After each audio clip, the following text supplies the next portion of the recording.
दोस्तों स्टूडेंट का क्वेश्चन रहता है मैथमेटिक्स समझ नहीं आती है, मैथमेटिक्स में कमज़ोर है, क्या करें। तो बिल्कुल सिंपल है दोस्तों। सर्वप्रथम आप अपनी कमजोरी का पता लगाइए कि आप कमज़ोर कहाँ पर है, आपका कौन सा टॉपिक कमज़ोर है।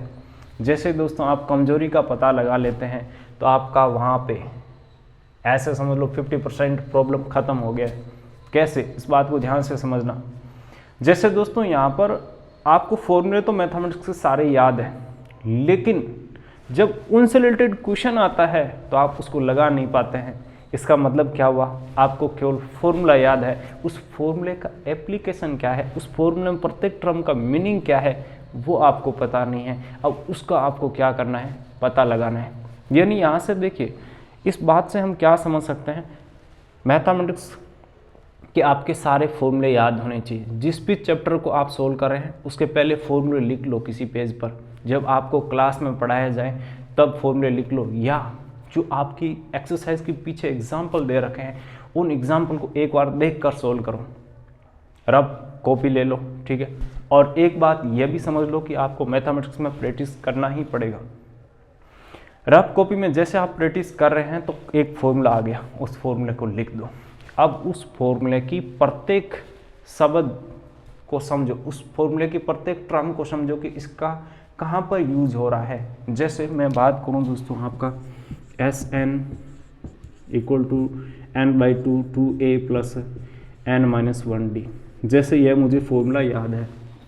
अब इससे रिलेटेड कोई क्वेश्चन आ गया है तो दोस्तों उसको मैं कैसे सोल्व करूँ, तो उसके लिए मुझे पहले पता होना चाहिए कि यहाँ पे Sn का क्या काम है उस क्वेश्चन में, n का क्या काम है, a का क्या काम है, d का क्या काम है। या इसको आप ऐसे समझ लो, यहाँ पे आपके पास कुल कितने टर्म हैं, 1 2 3 4 टर्म है। यदि इन 4 टर्म में से मेरे को 3 टर्म दे दी गई है तो चौथी टर्म मैं क्या कर सकता हूँ, निकाल सकता हूँ। जैसे मुझे यह दे दिया है, a का मान दे दिया है और d का मान दे दिया है, तो दोस्तों क्या मैं n निकाल सकता हूँ, बिल्कुल आसानी से निकाल सकता हूँ। इसका मान रख दिया, इसका मान रख दिया, इसका मान रख दिया। अब देखो यहाँ पे Sn का मतलब क्या है, n पदों का योग, ठीक है। तो यहाँ पे n क्या हो गई दोस्तों, पदों की संख्या। a आपका क्या है यहाँ पे, प्रथम पद। और ये फॉर्मूला किसके n पदों का योग, तो दोस्तों आपका आंसर क्या आएगा, AP के n पदों का योग।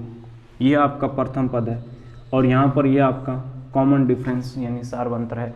अब आपको यह भी पता रहना चाहिए कि सार्वंतर कैसे निकालते हैं, यह भी पता रहना चाहिए कि प्रथम पद कहते किसको है। तो आपका जो फर्स्ट टर्म होता है यानी पहला पद होता है उसको हम प्रथम पद कहते हैं। जैसे मैं बात करूँ दोस्तों यहाँ पे एक वृत्त की, आपको दोस्तों फॉर्मूला याद तो है कि वृत्त का क्षेत्रफल क्या होता है, πr² होता है, लेकिन आपको यह भी पता रहना चाहिए कि r का वैल्यू कहाँ से पुट करना है। तो दोस्तों r होती है आपकी त्रिज्या। अब त्रिज्या क्या होती है ये आपको पता रहना चाहिए।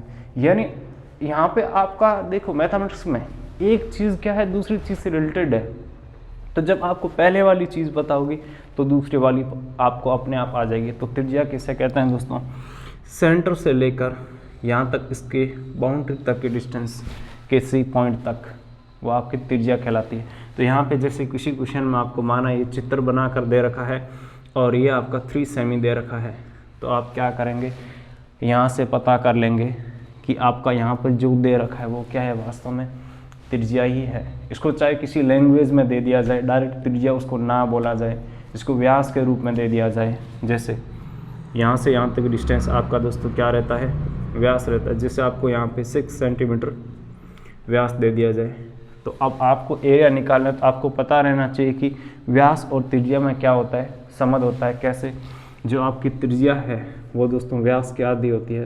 तो ये कितना आ गया आपका यहाँ पे 3 सेमी आ गया। और यहाँ पे पाई का मान दोस्तों कितना लेते हैं हम, अपना 22/7 लेकर चलते हैं। तो दोस्तों यहाँ से मैं उम्मीद कर रहा हूँ कि आपको कुछ आइडिया लगा होगा, जिससे कहीं पे एलसीएम आ गया। अब एलसीएम आपको निकालने ही नहीं आता है तो आगे कैलकुलेशन क्या करोगे, तो पहले क्या सीखना पड़ेगा आपको दोस्तों, एलसीएम निकालना सीखना पड़ेगा, ठीक है। अब एलसीएम कहाँ से सीखेंगे दोस्तों? जो छोटी कक्षाओं की किताबें हैं वहाँ पर एलसीएम का स्पेशली टॉपिक दे रखा है, वहाँ से जाके सीखना पड़ेगा। तो उसके लिए आपको दोस्तों थोड़ा मेहनत करना पड़ेगा। और उसके अलावा एक बात आजकल हमारे फ़ायदे की है कि हमें बुक खरीदनी नहीं पड़ेगी, PDF डाउनलोड कर लो वेबसाइट पर जाकर, वहाँ से एक बार बुकों को देख लो बस आप कि यहाँ पे एलसीएम है, ठीक है, एलसीएम का ऐसे कैलकुलेशन किया जाता है, या किसी स्पेशल टीचर का वीडियो देखकर सीख लो, ये भी आपके पास सुविधा है। तो ऐसे जो भी आपको डाउट आ रहे हैं उस डाउट को क्लियर करते हुए आगे बढ़ो। इसके बाद होगा क्या, कुछ टाइम बाद आपका जैसे बेसिक फंडा पूरा क्लियर हो जाएगा तो उसके बाद तो दोस्तों आपको क्या करना है, बस मैथमेटिक्स के क्वेश्चन को सोल्व करना है। आपको कहीं कोई दिक्कत नहीं आएगी, लेकिन स्टार्टिंग में दोस्तों थोड़ी बहुत दिक्कत आपको आती है, हर किसी को आती है दोस्तों। तो इसका मतलब ये नहीं कि आपको मैथमेटिक्स समझ नहीं आती है। अब एक और दिक्कत आती है कि सूत्र याद ही नहीं रहते हैं, क्या करें? तो वही दोस्तों आपकी प्रैक्टिस से संभव होगा। उस सूत्र से रिलेटेड बार बार क्वेश्चन सोल्व करो, सूत्र को देख के लिखो, क्वेश्चन सोल्व करो। हर क्वेश्चन जितनी बार सोल्व करें उससे रिलेटेड प्रत्येक में उस फॉर्मूले को लिखो, उससे आपका क्या होगा, फॉर्मूला याद होगा। उसके बाद भी याद नहीं हो रहा है तो इसका मतलब आपको अपने लाइफ स्टाइल को थोड़ा बहुत ठीक करना चाहिए। एक्सरसाइज मेडिटेशन करने से दोस्तों आपकी मेमोरी काफ़ी अच्छी हो जाती है। अच्छी नहीं, मैं तो इतना कहूँगा कि बहुत बेटर हो जाती है कि हमने आज से यदि 1 महीने भर पहले कोई फॉर्मूला पढ़ा है और आज उसकी कहीं पे ज़रूरत पड़ गई है तो आपको बहुत फास्ट याद आ जाएगा। लेकिन एक बार दोस्तों आपको स्टार्टिंग में प्रैक्टिस करना ही पड़ेगा, उसके बाद दोस्तों आपका मैथमेटिक्स चुटकियों का खेल होगा। Thank you.